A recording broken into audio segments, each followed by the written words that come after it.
當你在這漫漫長夜無心睡眠時，不妨刷上一集解壓助眠的木屋建造，它是深夜失眠的終結者。看完保證你能美美的進入夢鄉。趕緊拿好你電量67%左右的手機，把左腳輕輕搭在右膝上，一起欣賞這個沉浸絲滑的過程吧。隨着木屋洗風經典，接下來就是木屋的裝修工作。在離小屋的不遠處，一場強風吹倒了這棵粗壯的白楊樹。阿祖決定將木材充分利用起來，於是他拿起手鋸，將倒下的白楊树鋸成合適的木段。鏡頭中的荒野總是讓人不禁心生向往，那種與自然親密接觸的寧靜和滿足，是現代生活中難以尋覓的純粹體驗。但是現實中他們也有很多的困難，比如突如其來的惡劣天氣、物資的匮乏以及孤獨感的侵襲。尤其是在這悶熱的夏季，蚊蟲似乎格外活躍，這讓阿祖也不得不穿上了防蚊服。他打算把木樁劈成一片片的木瓦，由於沒有合適的工具，因此只能自己動手制作。他找來一些锈迹斑斑的老鐵，將它們給焊接起來，再用角磨機打磨出锋利的刃口，而後把木柄牢牢地安裝上去，就得到了一把自制的片木刀。只見阿祖手握刀具，在木錘的加持下，刀刃沿着木樁的紋理切入，原木就被劈砍成一片片纖薄的木瓦。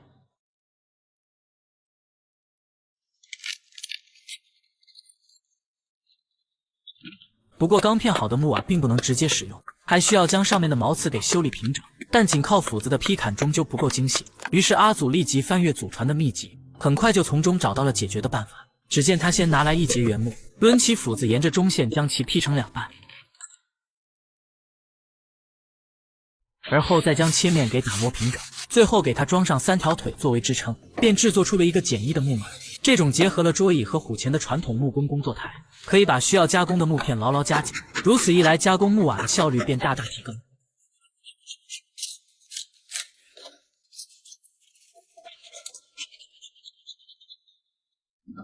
隨着木瓦準備完成，阿祖才拿來方木安裝到山牆的框架上。為了達到密不透風的效果，還要墊上一圈羊毛。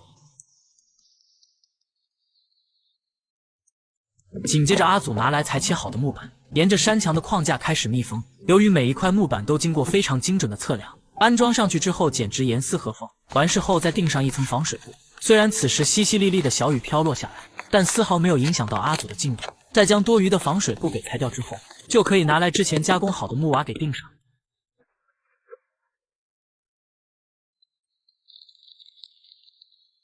一片片木瓦在阿祖手中逐漸覆蓋山牆，錯落有致的排列方式不僅增強了排水效果，還讓整個建築多了幾分質樸的美感。為了提升室內的採光，中間的區域要安裝玻璃窗。作為一名頂級建造達人，窗戶當然要自己動手制作。只見阿祖挑選了一些質地均勻的木料，精準測量之後，在上面畫出標記線，然後就開始用手鋸在上面加工出榫槽和榫椅。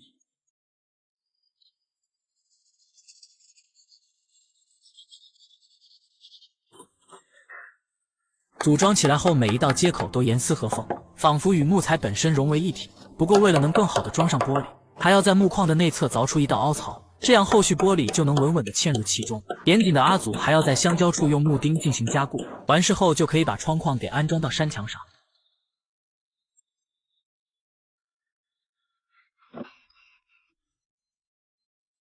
接着沿着窗框四周打一圈膠水，而後就可以把雙層玻璃穩妥地嵌入凹槽之中，外層再用細木條加以固定，整個窗戶就牢牢固定在了山牆上。最後再給窗框之間的縫隙抹上密封膠，就能確保不會走漏半點風聲。